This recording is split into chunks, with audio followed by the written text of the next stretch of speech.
ngasi fongkiba tongan-tonganba pau-chesing amadi social media dagi laukhatjaba pau-singgi update pizari ahanbada maruiba pau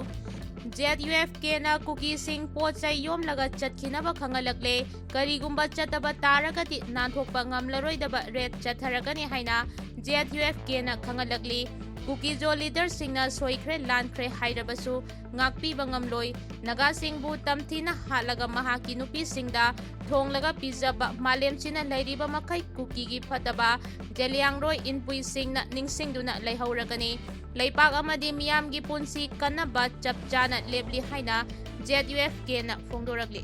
Chief Minister gi mau khongchat halakpagi lambida Kangla tomi mapada Naga singna down nemsa kipian haina laushinkhre Lamjing maira Robin Hood ki ningsing numina lakpada awasingda leiba mahaki leirol chankiba mafam mahakna tamlamba Ananda Singh Higher Secondary Academy amadi mahakna yata kiba mafam hata minuthong traffic pointa imung manung marumapang mahiroi sing amadi JCILPS student sing gi thomi sing yauna maira katkhre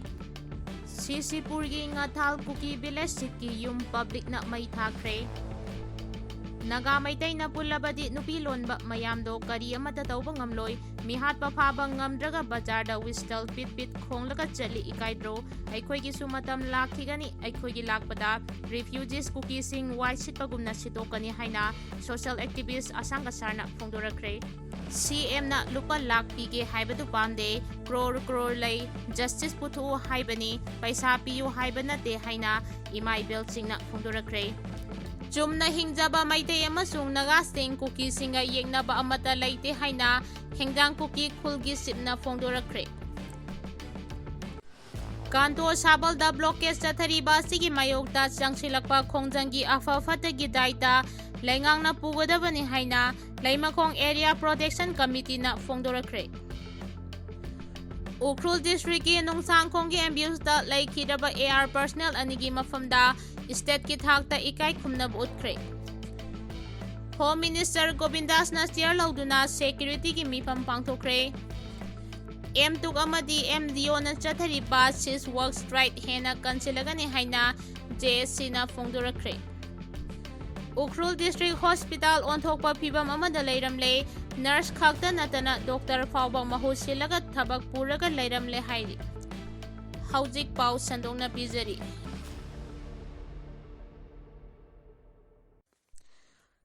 Sumna hingjaba maitei amasung naga sing Kuki singa yengnaba amata leite haina hengjang Kuki khulgi simna phongdorakre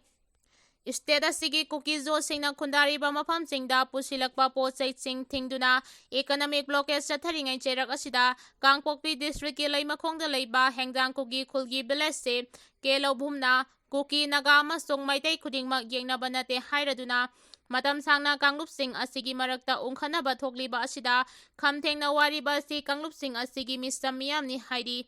Village Sibasigi Wafamasi Thama Makhai Rom Hena National Highway 2 Imphal Dimapur Lambi ki Kangla Tombi ki Namduilong amasung Imphal West District ki Kanto Sabalda Naga amasung Mitay Sing na Lambi Sing asida economic blockade sathaduna Kangpokpi tamna pusilakpa chana thangnaba pochai hidak langthak amadi atai essential oiba polam sing pusilakpa thingba asina Kuki amasung Naga singi marakta ungkhanaba hengalakliba asiga mari leinana mahangna phongdokkibane Mahangna makha taraduna hai Manipurda Kuki amasung maitai gi marakta sahi ahum hena irang thoktuna awaba kaya mayoknariba asina chumna hingjariba Kuki jo community gi miyamna Naga amasung mitai sing asi makoi gi yengnaba oina ude aduga Naga amasung mitai singi marakta su subtribe kaya ama yauri makoi singnasu Kuki jo miyam asi makoi gi yengnaba ama gum laude haiki Christian dharma chatpa mitai kaya Naga taba mafam singda khundariba singase conflicts asina awaba kaya mayokna handuna lakle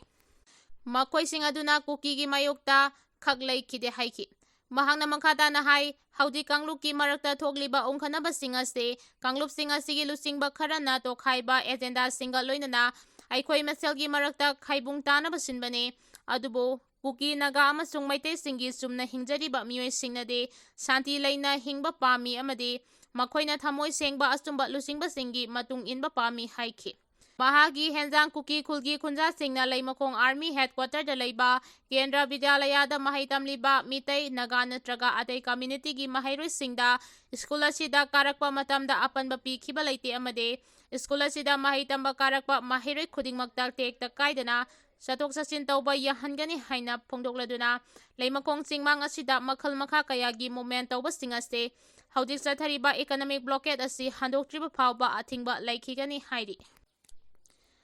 Kanto Shabalda blockade sathariba asigi mayokta sangsilakba khongjangi afa fatagi daita lengang na pugadavani haina Leimakong Area Protection Committee na phongdorakre Haukiba me taramanga dagi Imphal West gi manungchenba Leimakong Health Town mayagi Kanto Shabalda haudik chathariba blockade asina maram oiraga mafam aduda leiriba Nepali amasung lalolitik tauriba Deswali yauna Kuki zo punna lising taragi mathakta khamthengba awaba mayongnare maram aduna blockade asigi mayokta silangsilakba khongjang sing afa fatagi daita lengang na pugadavani haina Leimakong Area Protection Committee na thadurakpa chirol aman hairi chirol asina makhata na hairibana Kanto Shabalda sathariba blockade asina Leimakong Ireng Liangmai Village makhana masong Leikhangpokpi da leiriba miyam Life saving medicine yauna nomagi tangai fadaba polam ting phangdabagi khamtheng na ware Masina maram oiraga makoida khangba ngambagi pankhai adu hendokre blockade asibu yaningdaba phongdoktuna haukiba July 2 da peaceful protest rally ama pangthokre adubu army authority gi maikedegi numit humni gi manungda Kanto Shabalgi blockade asi hangdongnaba honagani haina rally adu makhata na chathankide army na thajaba pirakiba adugi matung ina numit humni adu ngairaga laki adubo housing numit mangani sukhrabasu humanitarian blockade asi handokpagi phibam leitre Masina maram oiraga nongmagi awaba saitheng kaya mayoknare makhoigi sahi nauriba amasung sahi yamlaba ahal kaya hidak langthak phangdabagi awaba mayoknare army na haibagi matung ina Kanto Shabaldagi Leimakong station da leiba Kendriya Vidyalaya da tamliba mitagi mahiroi kaya amade school gi activity da saruk yahalle asigumba phiba masina maram oiraga Leimakong amasung masigi akoibada leiriba miyamna makhada na khangba ngambagi pangga leitre Maram aduna Leimakong Area Protection Committee gi lusingba singna government ke authorities singna makoida pirakkiba thajaba sing adugi matung ina daita lauraga lakkiba adu khudakta gi handokle maram aduna Leimakong gi miyamna blockade asigi mayukta makoina matik sai haina sangsilakpa khongjang singda tholakba afafata gi daita pumba government na pugadabani haina cherol aduda makha tarakli M2 amadi MGO na chathariba sis work strike hena kansilagani haina JSC na phongdorakre Central Government Employees singda DA DR jada hompu piriba sigumna Manipur lengaki employees singi hengatnaba nipan suba pay commission chanahanba yauna tongan-tonganba demand sing taladuna Joint Administrative Council JSC of M2N MDO na chathariba sis work strike hena kansilagani haina lauthorakpaga loinana demand phangriba phawba amukta udriba khongjang changsinaba sem sare haina lengakta section 1 thamlagle All Manipur Trade Union Council M2 amade All Manipur Government Employees Organization MDO anigi apunba body ama oidiba Joint Administrative Council JSC na Babupurada leiba council asigi office ta pangthokiba paumisinga unaba amada council asigi president RK Basumani na hai